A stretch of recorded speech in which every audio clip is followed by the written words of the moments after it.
People say the night is quiet. That is not true. The night has its own language. It speaks through rain, sliding down glass through tires, whispering over wet roads, through the low breathing of an old engine carrying tired souls from one forgotten town to another. It speaks in the soft cough of a sleeping passenger and the flicker of a station lamp, in the silence between two people who once loved each other but no longer know how to speak. For 12 years I had listened to that language. My name is Lucas Carter, and I drove the midnight coach on Route 17. It was not a famous route. Tourists did not photograph it. Newspapers did not write about it. It simply began at the central station in the north of England and ended near the grey coast where gulls screamed over slate rooftops and the sea looked like old iron beneath the morning sky. The route passed through sleeping villages, empty fields, abandoned stops, and one old stone bridge that every driver knew to respect. Blackstone Bridge. But I will come to that later. Before that night, Route 17 was only a job. After that night, I never drove it again. I used to believe roads only carried people from one place to another. I was wrong. Some roads carry memories. Some roads carry grief. And some roads wait patiently for the right broken heart to pass through the dark. Mine was broken long before Clara stepped onto my coach. My son Oliver had died 3 years earlier. He was 8 years old. There are details a father should not remember, but does. The blue jumper he wore that morning. The cereal bowl left half full on the kitchen table. The rain on the hospital window. My wife Hannah gripping my sleeve so tightly her nails tore the fabric. A drunk driver ran a red light. That was the sentence everyone used, as if 7 words could explain the end of a child. Hannah survived, with a broken shoulder and a scar along her collarbone. Oliver did not survive at all. After the funeral, our house became a museum of things we could not touch. His shoes stayed by the back door. His drawings stayed on the fridge. His small bed remained made, though no one slept in it. Hannah used to stand in the doorway of his room at night, one hand against the frame as if waiting for him to call out for a glass of water. I stopped going upstairs unless I had to. I told myself I was being strong. I was not. I was disappearing. Hannah and I still lived together, still paid bills together, still sat at the same table. But grief had placed a wall between us so thick that even love could not find its way through. She cried openly. I did not cry at all. She wanted to talk about Oliver. I changed the subject. She wanted us to see someone to get help to hold each other before the house swallowed us whole. I said I was fine. That was the greatest lie I ever told her. Driving became easier than being home. At home, every room remembered my son. On the road, nobody asked me to remember anything. Passengers boarded, paid, slept, left. They did not know me. They did not know that my wedding ring felt heavier each year. They did not know that sometimes when the coach crossed a bridge, I wondered what it would feel like not to turn the wheel. I never planned anything. I never would have called it wanting to die. But grief is clever. It does not always speak in screams. Sometimes it whispers, "You are tired. You have done enough." No one would blame you for resting. That Thursday in October began with rain. Not heavy rain. Worse than that. A thin, endless rain that made the whole city look tired. The central station glowed beneath yellow lamps, its windows fogged from the breath of waiting passengers. The air smelled of diesel, wet wool, and coffee from the little kiosk near Bay 4. I arrived at 1:30 p.m., signed the paperwork and checked the coach. Tires, mirrors, lights, emergency hammer, first aid kit, everything ordinary. The dispatcher, a broad man named Alan, who always looked as if he had been awake since 1986, handed me the manifest. "Quiet one tonight, Lucas." "How many, 12? "Good." He gave me the careful look people gave when they knew your tragedy but did not know where to place it. "How's Hannah?" I looked down at the paper. "She's all right." He nodded, though we both knew that meant nothing. At 11:45, the passengers began boarding. An elderly woman with a blue scarf and a knitting bag. 2 university boys smelling of beer and rain. A businessman with polished shoes and expensive headphones. A nurse who looked so exhausted she was asleep almost before she sat down. A few others quiet and faceless in the way midnight passengers often are. I checked tickets, closed the luggage compartment, looked once at the station clock. 11:59 p.m. Then I saw her. Across the road beneath a street lamp stood a young woman in a dark green coat. She was not running late. She was not waving for me to wait. She simply stood there watching the coach as if she had always known it would be there. Her hair was auburn damp at the ends from the rain. She carried no suitcase, no handbag, only a small leather notebook pressed against her chest. Something about her seemed old-fashioned, though I could not have said why. Perhaps it was the coat. Perhaps it was the stillness. The clock struck midnight. I should have shut the door and left. Instead, I opened it again. She crossed the road slowly and climbed aboard. The moment she stepped inside, the coach seemed to grow quieter. Not silent exactly, but softened, as if the rain in the engine had moved farther away. "Good evening," she said. Her voice was gentle, educated, almost musical. "Evening," I replied. Destination, the last stop. Ticket. She handed me a folded paper ticket. That alone was strange. Most passengers use their phones now, but the strangest thing was the date printed across the top. Issued 1 year earlier. I frowned. "This ticket's old. I know. It won't scan. It usually doesn't." I looked at her. She did not smile like someone making a joke. She looked almost apologetic. I placed the ticket beneath the scanner. The machine beeped. Green light. Accepted. For a few seconds, I simply stared at it. "That's unusual," I muttered. "It usually is," she said. Then she walked down the aisle and took seat 17, window side. I watched her in the mirror longer than I should have.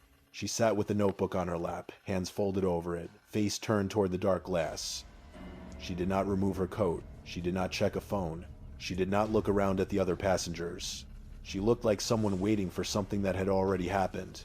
At 12:03 a.m., we left the station.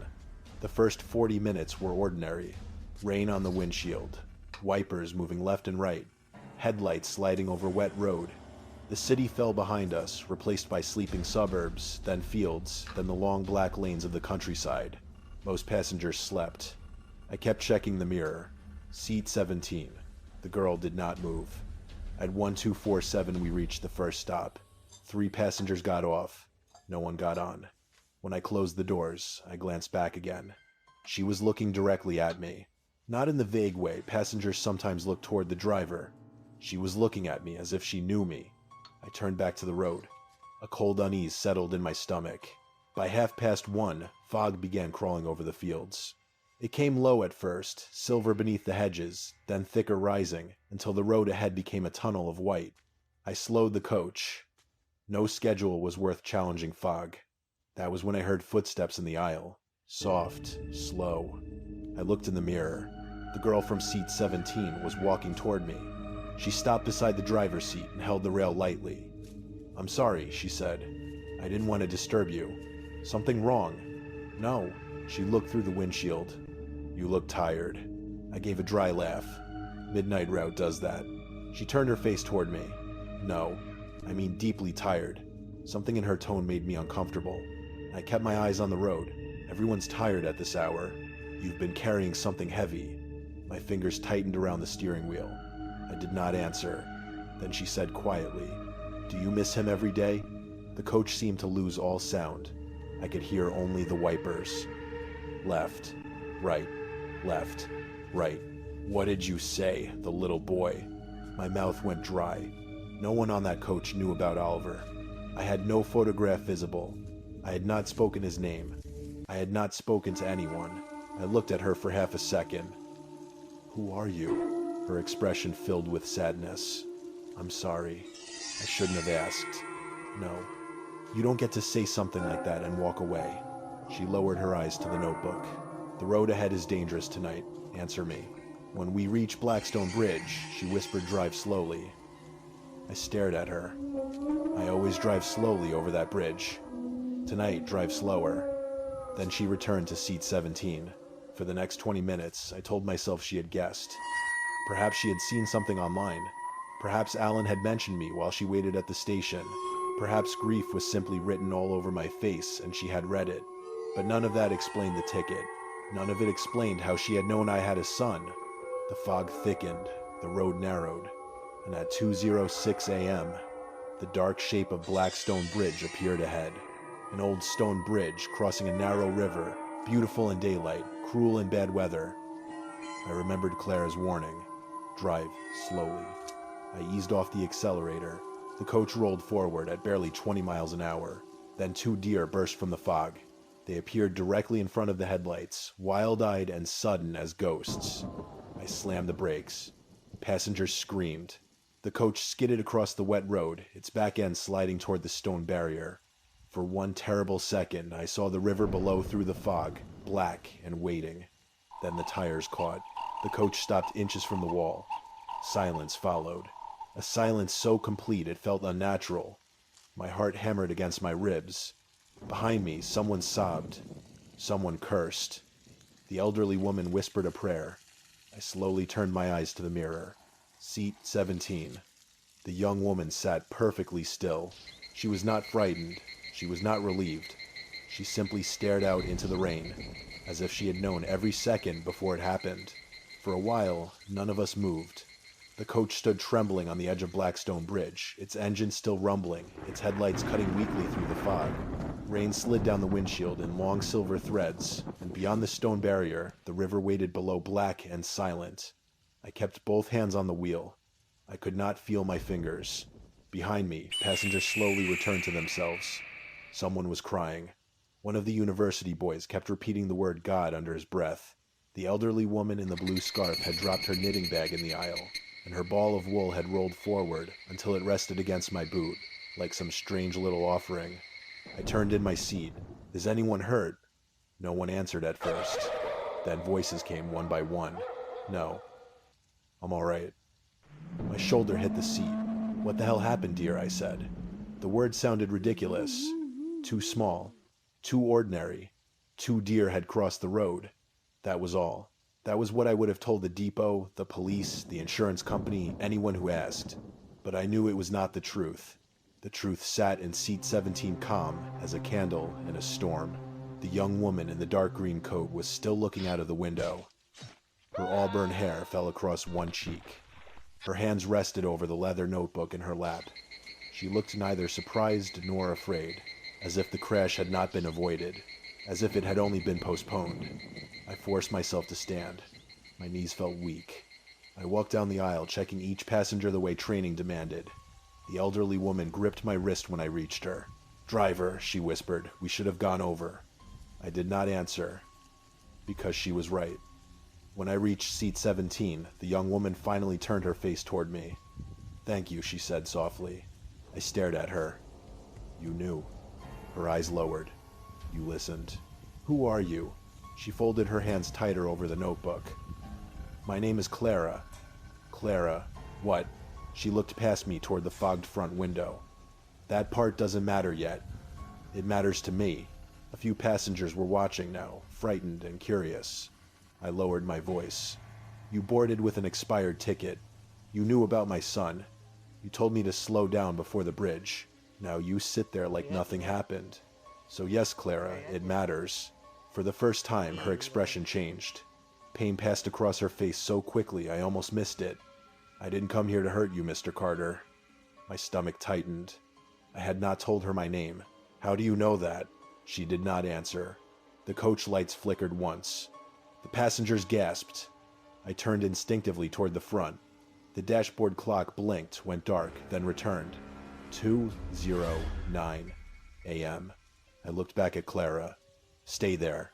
I returned to the driver's seat, radioed dispatch, and reported a near miss with deer at Blackstone Bridge. My voice sounded professional, calm, false. Alan answered through the crackling radio.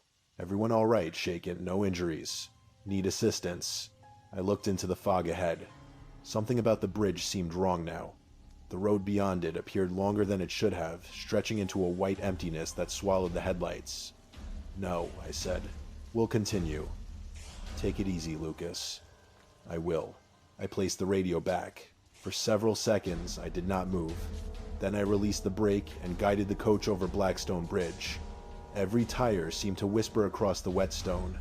The passengers stayed silent. So did Clara. After the bridge, the road widened and the fog began to thin. We reached Harrogate Cross 20 minutes late. 3 passengers got off without complaint. The businessman with the expensive headphones stepped into the rain and looked back at the coach as if promising himself he would never again buy a midnight ticket. When the doors closed, only 8 passengers remained. I pulled away. That was when Clara stood again. I saw her in the mirror before I heard her footsteps. She walked slowly to the front and held the rail beside my seat. "You should call your wife," she said. I kept my eyes on the road. "My wife has nothing to do with this. She is awake." The words struck harder than they should have. "What? She is sitting at the kitchen table." My hands tightened around the wheel. "Stop. There is a cup of tea in front of her, but she hasn't drunk it. Stop talking. And beside her is a blue jumper." I hit the brake harder than I meant to. The coach lurched. A passenger swore behind us. I pulled onto the roadside and turned to Clara. "How do you know that?" She looked at me with such sadness that my anger faltered. Because people who are left behind often sit with the things they cannot let go of. I stared at her. Oliver's blue jumper. Hannah kept it folded in the bottom drawer of our bedroom. At least that was where it had been. I had seen her take it out only once, on the first anniversary of his death. She had held it against her face and cried into it until she could no longer stand. "Call her," Clara whispered. I should not have obeyed. I should have demanded answers. Instead, I took out my phone. There was barely any signal, but Hannah's name appeared clear enough. My thumb hovered over the screen. We had not spoken properly in days. Not really spoken. We lived in the same house, but sometimes I thought we were two strangers haunting the same rooms. I pressed call. It rang 4 times. Then she answered. Lucas. Her voice was low and rough with sleeplessness. I closed my eyes. "Are you awake?" A pause. "Yes." "Are you in the kitchen?" Another pause. "How did you know?" My chest tightened. I looked at Clara. She had turned toward the windshield, giving me privacy I did not deserve. I don't know. I felt like calling. Hannah breathed shakily. "It's late." "I know. Did something happen?" I looked at the road ahead, at the fog, waiting beyond the headlights. We nearly had an accident. Her breath caught. "But we're all right. Everyone's all right." For a moment she said nothing. Then, very quietly, she asked, "Are you all right?" I almost said yes. The old lie came easily to my tongue. But perhaps because Clara stood beside me, or perhaps because the bridge had shown me how close the end could be, I could not say it. "No," I whispered. The word entered the coach like a confession. Behind me, nobody moved. Hannah made a small sound, half sob, half relief. "Lucas, I'm not all right." I pressed my hand over my eyes. I haven't been all right for a long time. The silence on the other end of the phone broke me more than tears would have. Then Hannah said, "I know. I wanted to apologize. For the years, for the distance, for leaving her alone with the grief because I was too afraid to share mine. But all I managed was I miss him." Hannah began crying. So did I. Not loudly, not fully. Just enough that the world blurred for a moment, and I remembered what it felt like to be human instead of hollow. "I miss you too," she said. That was worse, because I understood what she meant. She did not mean Oliver. She meant me. The man I had been before sorrow turned me into a locked room. "I'll come home after my shift," I said. "Will you?" Her question was soft, but it carried years inside it. "Will you really come home? Will you sit with me? Will you speak his name? Will you stop leaving, even when you are standing in the same room?" I looked at Clara. She watched the road with wet eyes. "Yes," I said. "I will." When I ended the call, my hands were shaking. Clara returned quietly to seat 17. I drove on. The night had changed. The road no longer felt like a road. It felt like a long corridor inside a house, where every door was locked and something behind one of them had started listening. At 3:03 a.m., the dashboard clock flickered. 3:03, 2:09, 1200, blank. Then back to 3:03. The interior lights dimmed until the passengers looked like portraits in an old chapel. Rain tapped against the roof. The engine groaned lower than usual. One of the university boys leaned into the aisle. "Driver, is there something wrong with the electrics?" "Probably just the weather," I said. Nobody believed me. A cold film began to spread across the inside of the windows. Not condensation, frost. I watched it grow in thin white veins along the glass, curling like fingers around the frames. Then Clara stood suddenly. This time she was not looking at me. She was looking at a man seated near the middle of the coach. I had almost forgotten him. He wore a brown coat and a dark hat pulled low over his face. He had boarded at the central station without speaking, handed me a valid ticket, and taken a seat alone. There had been nothing remarkable about him. Until now. Now he seemed impossible to look away from. His gloved hands rested on his knees. His head was bowed. Clara walked toward him slowly. "Clara," I said. "Sit down." She ignored me. The elderly woman clutched her blue scarf. The two university boys stared. Clara stopped beside the man in the brown coat.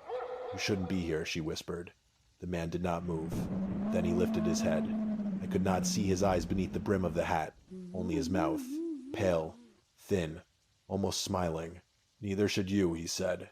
His voice was dry like leaves dragged across stone. The coach temperature dropped so sharply that I saw my own breath. "Sir," I called, trying to keep my voice steady. "Is this your stop?" He turned his head toward me. For a moment I felt as if the inside of my skull had gone cold. "Not yet," he said. The words slid through the coach. "Not yet." Clara stepped back. Fear had entered her face now. Real fear. That frightened me more than anything else. Ahead, a bus stop emerged from the fog. I knew that stop. Every Route 17 driver knew it. Renlow Hollow. Abandoned for years. No houses nearby. No working shelter. Just a cracked pavement, a leaning iron lamp, and an old sign half swallowed by ivy. No one ever got on or off at Renlow Hollow. The bell rang. Once. I had not heard anyone press it. The doors opened before my hand touched the control. Cold air flooded the coach. The man in the brown coat rose. He walked down the aisle slowly, each step heavy and deliberate. As he passed Clara, he leaned close and whispered something to her. She closed her eyes. He stepped off into the fog. For 1 second, he stood beneath the leaning lamp. Then the light flickered, and he was gone. The doors closed by themselves. No one spoke. I could hear my heart. I could hear the engine. I could hear the rain. Clara came to the front of the coach, clutching the leather notebook against her chest. "What was that?" I asked. She swallowed. "The road remembers things. That is not an answer. It is the only answer I have." I looked ahead. The fog beyond Renlow Hollow moved strangely, almost like water disturbed by something beneath the surface. Clara opened the notebook. The pages were filled with names. Just dozens of them. Some written in dark ink, some faded to gray. Some had small crosses beside them. I saw dates beside several names. Locations, seat numbers, short unfinished sentences. My mouth went dry. Then Clara turned the page. Near the bottom, written in careful black ink, was my name, Lucas Carter. Beside it was tonight's date, and beneath it, one sentence. He must reach the last stop before dawn, or he will follow the wrong passenger home. The coach moved forward into the fog, and for the first time that night, I understood that I was not driving passengers through the countryside anymore. I was driving through something that wanted to keep me. The notebook remained open in Clara's hands. My name sat on the page like a sentence already passed. Lucas Carter. Tonight's date. He must reach the last stop before dawn, or he will follow the wrong passenger home. For a moment, the coach seemed to shrink around me. The windows, the aisle, the seats, the passengers, all of it felt impossibly small, as though we were no longer traveling through the countryside, but through the narrow space between one heartbeat and the next. I looked at Clara. What does that mean? She closed the notebook slowly. It means you still have a choice. Between what her eyes moved toward the road ahead, between going home and being taken where grief wants to take you. The passengers behind us listened without breathing. No one laughed. No one called her mad. By then, the night had stripped ordinary disbelief from every face on that coach. The road beyond Renlow Hollow was wrong. I knew Route 17, as well as I knew the lines in my own hands. After the abandoned stop, there should have been a gentle left curve, then 3 miles of open field, then the old petrol station with a red sign that flickered even in daylight. Instead, the fog swallowed everything. The headlights reached only a few yards ahead. The road seemed endless, and black shining with rain bordered by nothing at all. Not hedges, not trees, not stone walls. Nothing. Only darkness. Clara came to stand beside my seat. "I need you to keep driving." "Toward what?" "The last stop. And if I don't," she looked at me with terrible gentleness, "then he will come back." I did not need to ask who she meant. The brown-coated man. The passenger who should never have boarded. The thing that had stepped into the fog at Renlow Hollow and left the cold of itself behind. I glanced at the dashboard clock. 3:41 a.m. Then it flickered. 2:09. 12:00. Blank. When the numbers returned, they read 413. I swallowed. How much time do we have? Less than the clock says. My hands tightened on the wheel. Tell me the truth, Clara. She did not answer immediately. Instead, she looked back at seat 17 as if some part of her still sat there, forever turned toward the rain. My name is Clara Whitmore, she said. I was 19 when I boarded this coach. The elderly woman made a small sound. Clara continued. It was October. I remember because my mother had knitted me a scarf I refused to wear. I thought it looked childish. We argued before I left.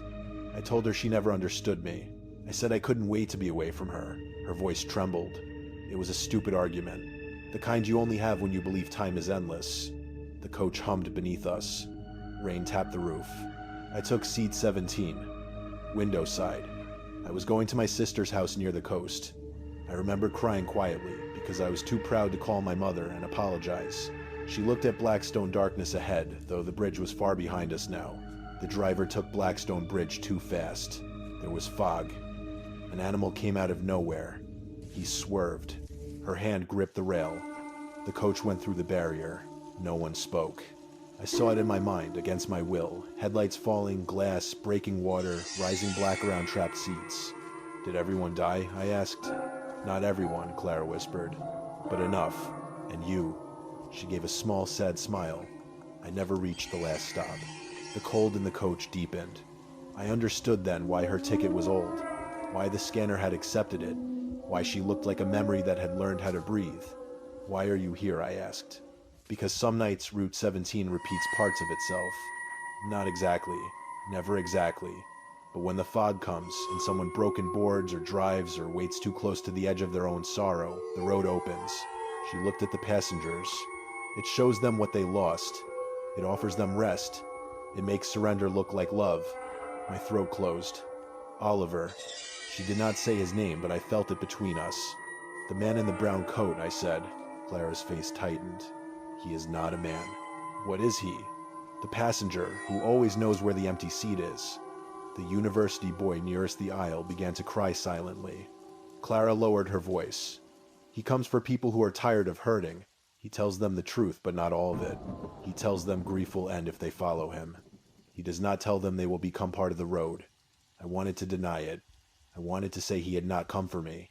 But I remembered too many nights driving over bridges and wondering what it would be like if my hand slipped. Too many mornings sitting in the car outside my house, unable to go inside, unable to drive away. Too many moments when Hannah called my name and I pretended not to hear, because answering meant being alive. Clara knew. Perhaps the road knew too. A bell rang. Sharp. Clear. No one had pressed it. The next stop appeared ahead. That was impossible. It was not part of Route 17. It was a playground. My breath left me. A little playground stood beside the road, glowing beneath a single street lamp. Wet swings moved gently in the rain. A blue slide shimmered under the fog. A small roundabout turned slowly by itself. I knew that playground. Oliver used to call it his castle. My foot eased off the accelerator. Clara turned sharply. Lucas. A child stood beside the swings. Blue jumper. Small hands. Damp brown hair. My heart cracked open so violently, I thought I might die from it. Dad, the boy called. The voice was Oliver's. Not almost. Not similar. His. The passengers vanished from my awareness. The coach, the road, Clara, all of it slipped away. There was only that little boy standing in the rain, looking cold and lost and heartbreakingly alive. Dad, why didn't you come? The words destroyed me. My foot moved toward the brake. Clara grabbed my arm. Do not stop. That's my son. No. That's Oliver. No, Lucas. It is wearing what you love. The boy stepped closer to the road.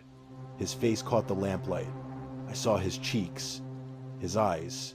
The tiny scar beneath his chin from when he had fallen off his bicycle at 6 years old. Dad, I'm scared. I made a sound I did not recognize. A wounded, broken thing.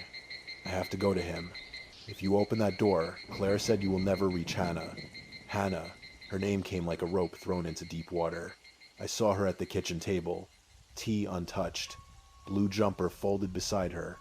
Waiting not only for the son she had lost, but for the husband who had not yet decided whether to return.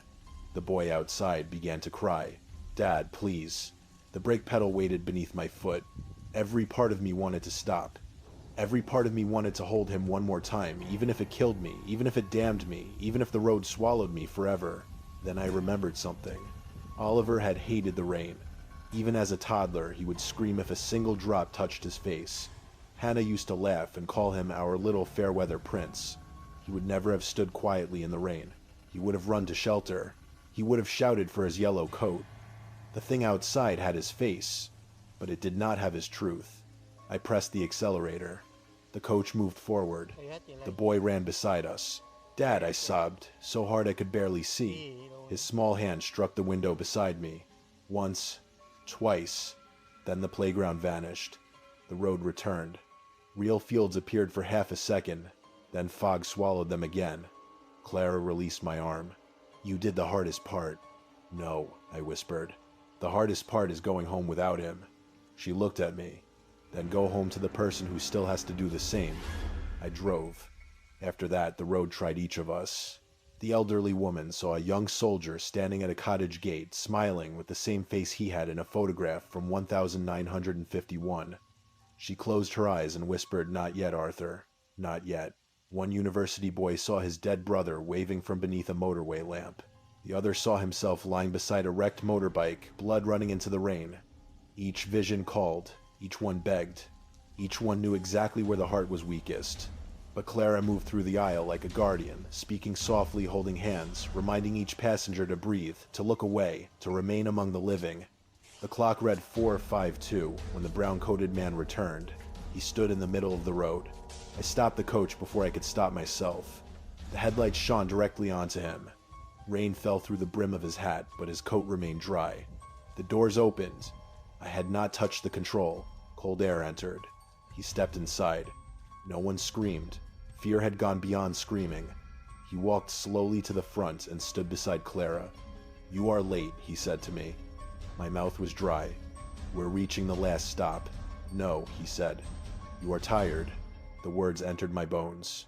"You have carried enough. You have watched your wife suffer. You have lived in rooms full of a dead child's things. You have driven through night after night, pretending the road is not calling your name." Clara whispered, "Don't listen." But I could not look away from him. He lifted one gloved hand. "I can take you where it doesn't hurt." The offer was terrible because it was beautiful. No more waking to silence. No more birthdays. No more Christmas mornings with one chair too many.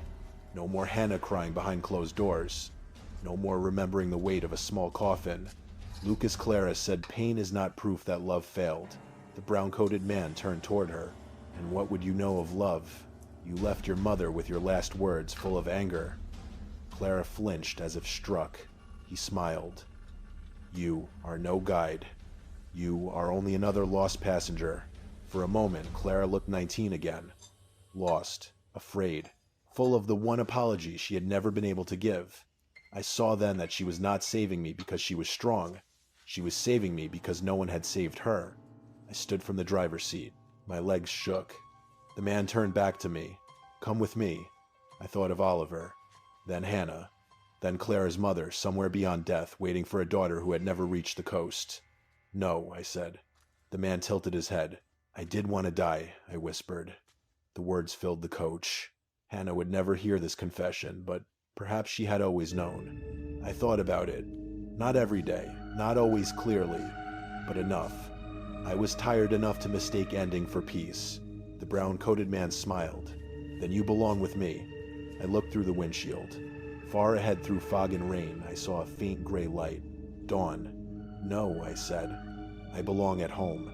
His smile vanished. The doors slammed shut. The lights exploded into darkness.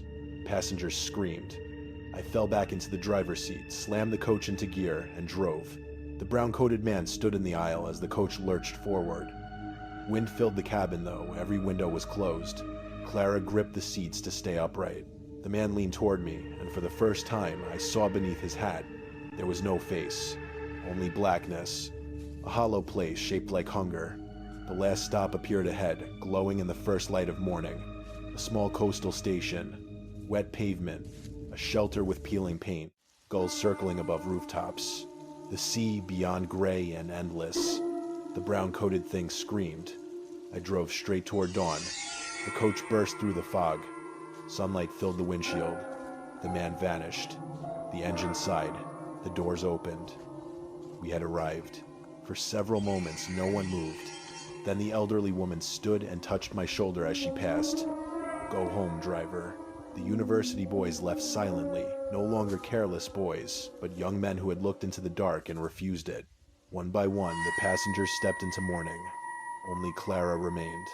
Seat 17, window side. Her notebook lay open in her lap.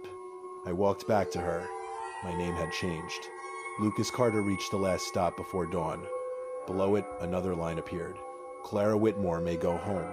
Her eyes filled with tears. Outside the coach, an older woman stood beneath the shelter. She wore a wool coat and held a knitted scarf in both hands. Clara covered her mouth. Mum. The woman smiled through tears. This time Clara did not hesitate. She ran down the aisle, stepped off the coach, and into her mother's arms. Morning light passed through them both. Then they were gone. I sat alone for a long time. When I finally returned to the depot, I handed Alan the keys and told him I was done with Route 17. Then I went home. Hannah was still in the kitchen. The blue jumper lay beside her. She stood when she saw me. I crossed the room and held her like a man who had been given back to the living. I'm here, I whispered. She broke against me. So did I. For the first time in 3 years, we cried together, not because grief had ended. It never ends. But because dawn had come, and we had both survived the night. I never drove Route 17 again. But every October on a rainy midnight, one paper ticket appears at the central station. Seat 17, destination the last stop. No one knows who prints it. No one knows who leaves it there. And no driver who has seen it ever throws it away.